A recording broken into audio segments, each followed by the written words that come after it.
To unite China, Qin Shi Huang must eliminate influence from external vassal states, and we are to elaborate on the few vital and violent moves he made in the section below.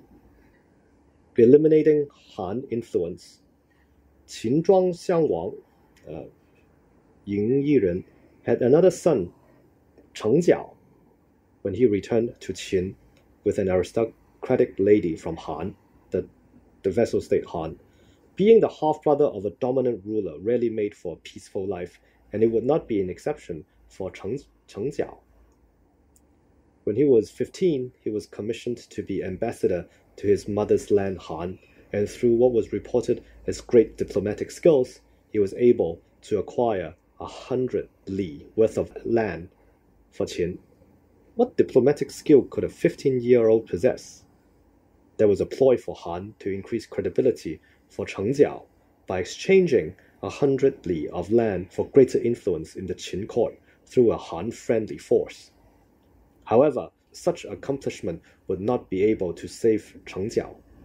Han was a small neighbor of Qin and would have to be the first to perish when Qin Shi Huang began his unification campaigns.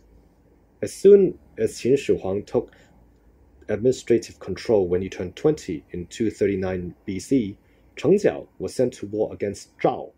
As he proceeded to invading Zhao, he rebelled and died on the way. His subordinates were executed for their master's revolt.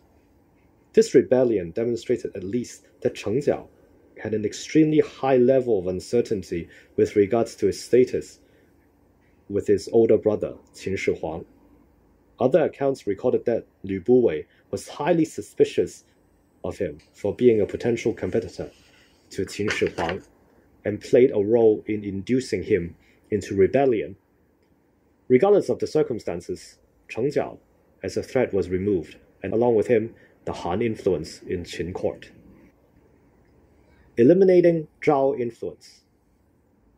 The influence of Zhao in Qin court was particularly rampant, as both Lü Buwei, the prime minister, and Zhao Ji, the empress dowager, were both from Zhao. Lü Buwei's actions and power would soon not sit well with Qin Shi Huang. At the apex of his authority, Lü Buwei had over 3,000 scholars known as 食客, literally meaning eating guests, living in his mansion. They would co-author a book under Lü Buwei's commission and was known as Master Lu's Spring and Autumn Annals. It was mainly a political philosophy text which proposed a softer version of Qin's way of hard-handed policies with elements of a more open and free features from the Taoist tradition. Incidentally, early Han policymakers adopted certain ways of Master Lu's book, and one would be curious if the Qin dynasty lasted only 15 years could have remained in power longer had it not controlled China with such an iron fist. In any case, Lü Buwei was so proud of his book that he offered 1,000 gold for anyone who could find any fault in the text and could change merely one character. Of course, no one did. This illustrated not only his hubris, but also his power.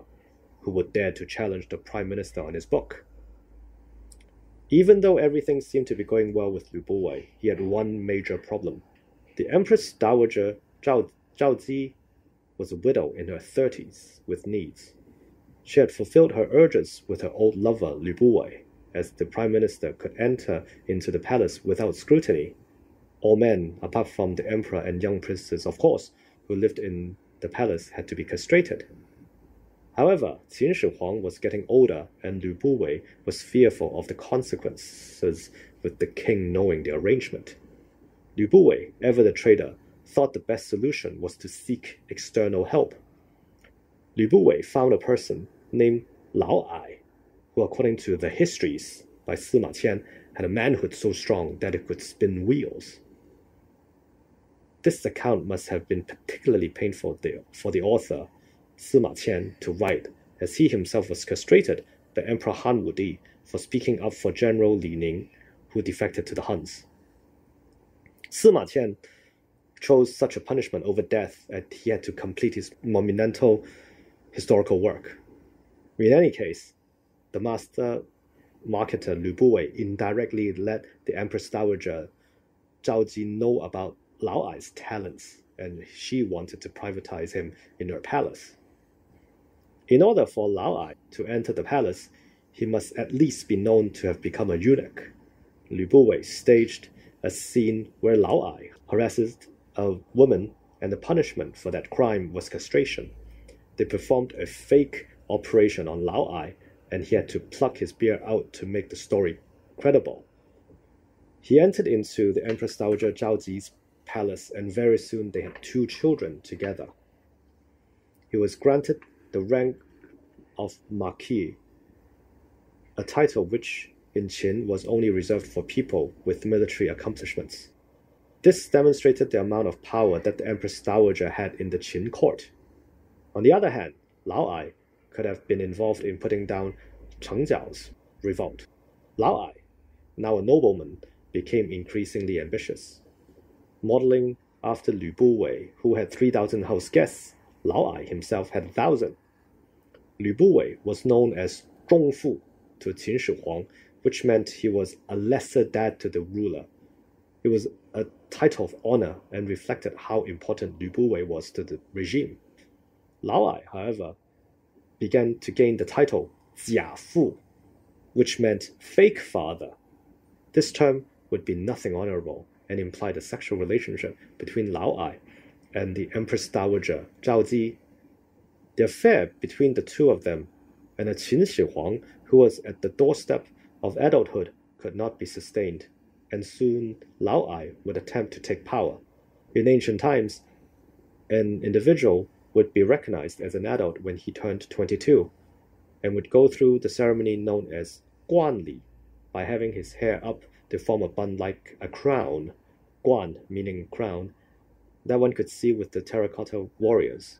Qin Shi Huang's Guan Li was about to happen in the city Yongzhou, and Lao Ai plotted a coup d'etat when the young king was away from the capital city of Xianyang. Qin Shi Huang had known about this and very swiftly mobilized an army to surround Lao Ai and his military force. Lao Ai was executed by Wuma Fenshi, where the criminal's head and limbs were tied to 5 horses, and the horses were made to run in each direction till the body was ripped into 6 pieces.